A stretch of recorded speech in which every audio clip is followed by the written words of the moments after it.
In this segment, we're going to take one of the specific processes, finance and accounting, and we're going to drill down on that process area.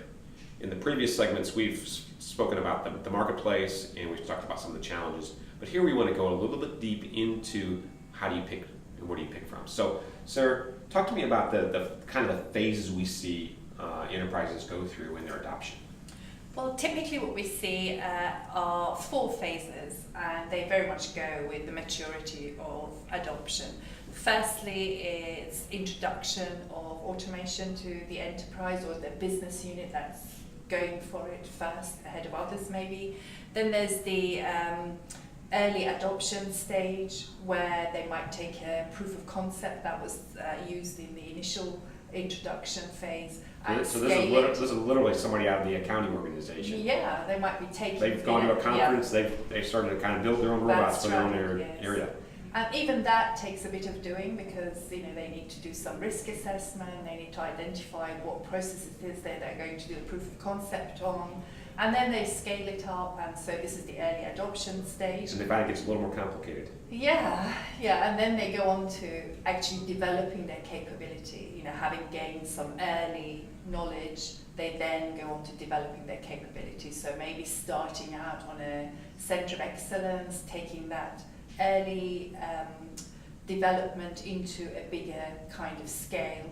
And then we get into the final stage, which is the maturity stage, when not only are they going deep, scaling deep into the team or the business unit, they're going across the enterprise as well into different functional areas and sharing some of the knowledge that they've gained throughout. So our pinnacle analysis we did earlier this year, we saw roughly 85% of the companies in that study, right, yes. They were just in the first year or 2. Absolutely. So there's not too many people that have reached deep into stage 3 or phase. Not at all, and no. Some of that is to do with the kind of challenges that we've discussed in our earlier sessions. And we'll see in the next few years, as vendors build their capabilities in their software, some of those challenges will be overcome. And so we'll see a much bigger scale deployments. So the organizations are building out their capability and scaling up their introduction of RPA. I never want to forget what we're in this for. So it's all about the business outcomes. And so in my segment earlier, I talked about cost savings, and I think that is important. I think there will be some cost savings from this, but I do not think it's the primary outcome that we're looking for. I agree, yes. I think the primary outcome we're looking for is those operational improvements, and I think that is going to come in the forms of quality, improved cycle time, and so I think those kinds of things are going to be what we're looking for here. And all those operational disciplines or operational improvements, those are what we're looking for in terms of the business outcome of whether it's the customer experience or the employee experience. Absolutely, very true. And of course, with maturity, we'll see those outcomes achieved better. We're already seeing some of those pinnacle enterprises, they've actually managed to get some outcomes as well. So, for example, better customer outcomes, quicker resolution of customer inquiries coming in, etc. So we see that kind of outcome-oriented developments happening more and more often. So let's pick on a couple of the F&A processes. Tell me where you'd start. Well, the typical rules that apply are sort of transactional, high volume, but you can go further than that. There are all kinds of dimensions that you could look at, and we've got some of them up here on this slide. There's process complexity, for example. At the moment, it's not so easy to do very complex processes with robots, but simpler parts of complex processes can definitely be automated and eventually grouped together to automate those long-winded and aggregate processes that we see enterprises have.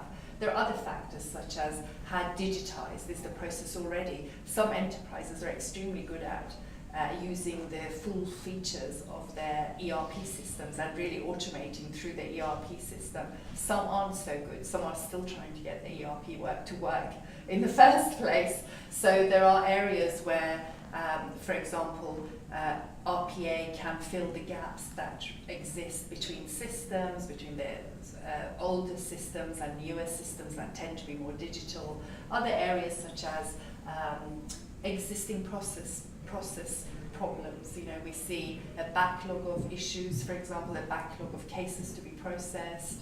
There may be challenges with getting the right level of skills, the right numbers of staff. So these are all factors that should be really factored into the equation.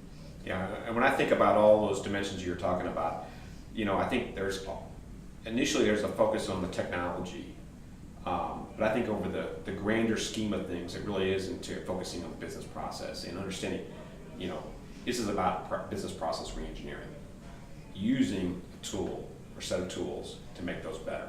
So I think that's kind of the mentality you almost have to be thinking about. So in our next segment, what we're going to do is we're going to drill down on one of the F&A processes, and we're going to talk about the different levels of technology that can be deployed and some of those business benefits in terms of financial and how far you can take it and before you take it too far.